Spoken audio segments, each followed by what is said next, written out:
Mic দিয়ে যে কথাগুলো বলতেছেন বা রমজানের মধ্যে সেহরির সময় যে মানুষকে ডাকাডাকি করতেছেন, আসলে এই বিষয়টা সম্পর্কে যদি আমাকে একটু জানাতেন। সম্মানিত সুধী, আসসালামু আলাইকুম। আসলে এই মাহে রমজানের সবাইকে শুভেচ্ছা। এইখানে আজ থেকে 30 বছর আমার বাবা একটা মাইক কিনে দিয়েছিল, ওই সময় থেকে আমি ডাকাডাকি করি।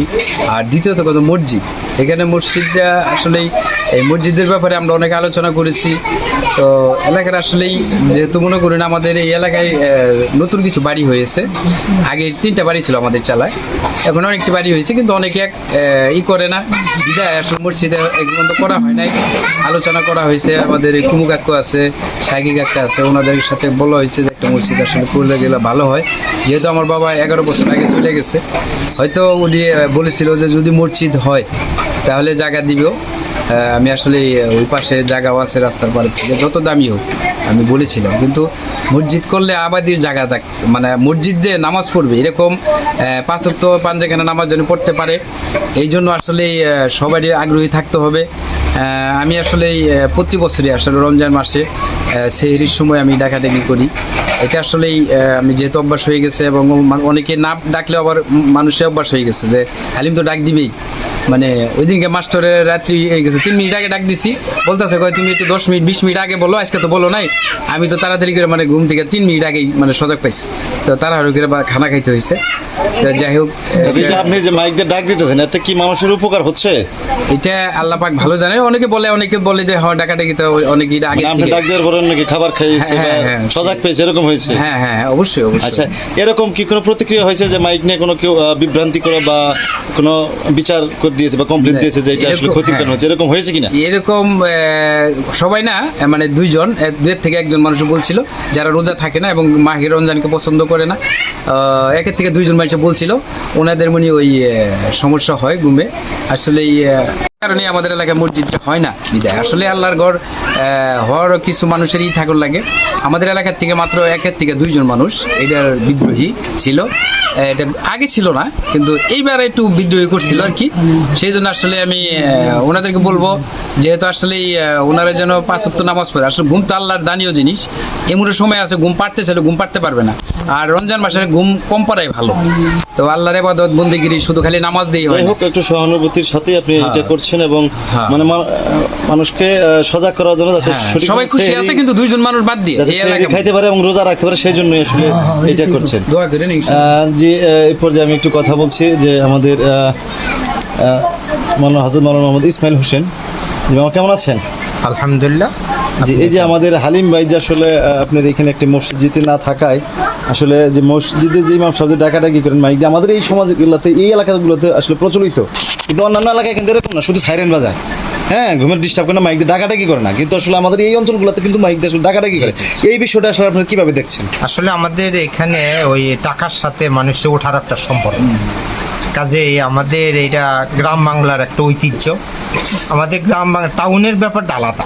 আমাদের গ্রামগঞ্জের যে সমস্যা, সে বাংলার আবহমান কাল থেকে যুগ যুগ ধরে এটা মাইকে ডাকাডাকি করলে আমাদের গ্রামের মা বোনেরা যারা আছে তারা আগে উঠে বিভিন্ন কাজকর্ম করে বা তারা রান্না বান্না করে, এটা আমাদের জন্য ভালো। এবং আমাদের ভাইজান আব্দুল হালিম সরকার সাহেব যে আমাদের এই ডাকাডাকি করে এই এলাকায় কোনো মসজিদ নাই, এটা আমি মনে করি যে এটা আমাদের জন্য বা এই মানে মা বোনেরা যারা এই প্রভাতে সেহরি পাক করার জন্য জাগ্রত হয়, আমি মনে করি যে এটা একটা ভালো দিক।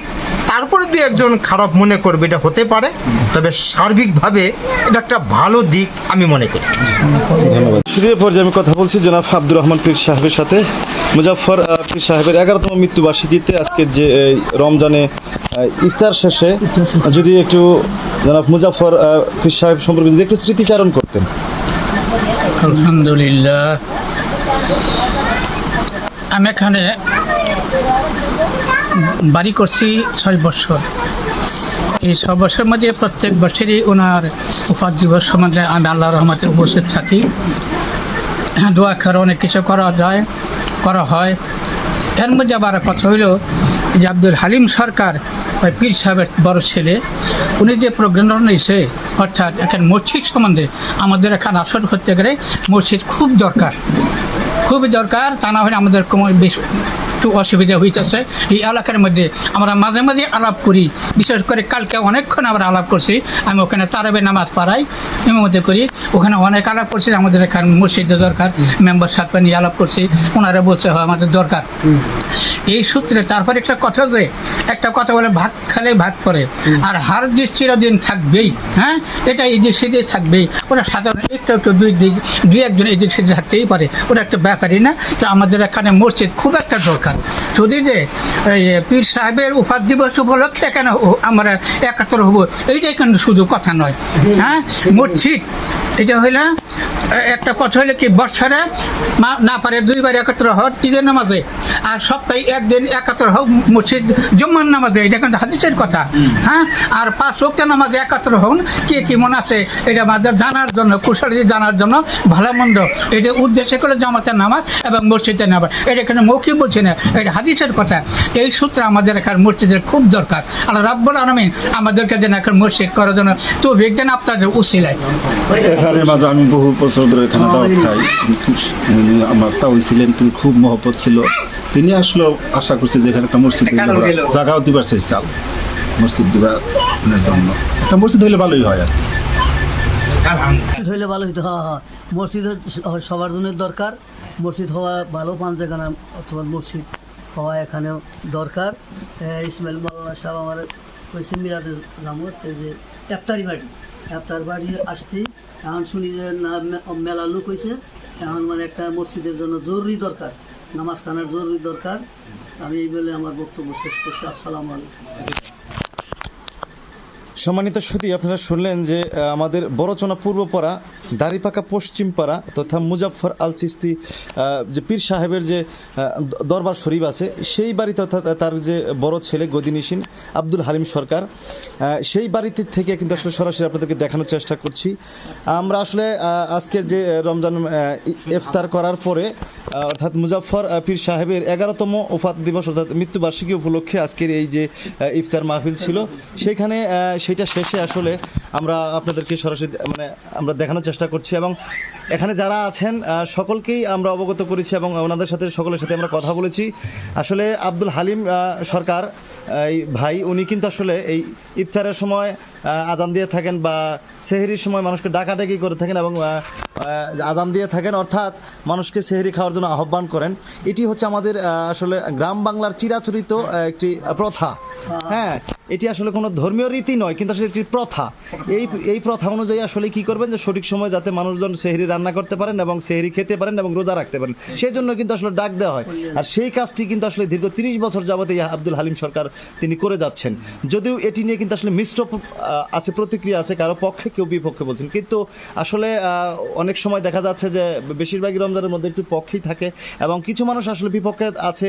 সেটিরও একটি যুক্তি কারণ আছে। কারণ হচ্ছে যে অনেক সময় শিশু থাকেন, বৃদ্ধ থাকেন এবং অসুস্থ রোগী থাকেন, যার কারণে অনেক সময় বেশিক্ষণ রাত্রিতে মাইক বাজাইলে শিশুরা মানে ঘুমে কষ্ট হয়, সমস্যার সৃষ্টি হয়। এই দিক আসলে বিবেচনা করেই আসলে কিন্তু আসলে আমাদের মাইক বাজানো উচিত।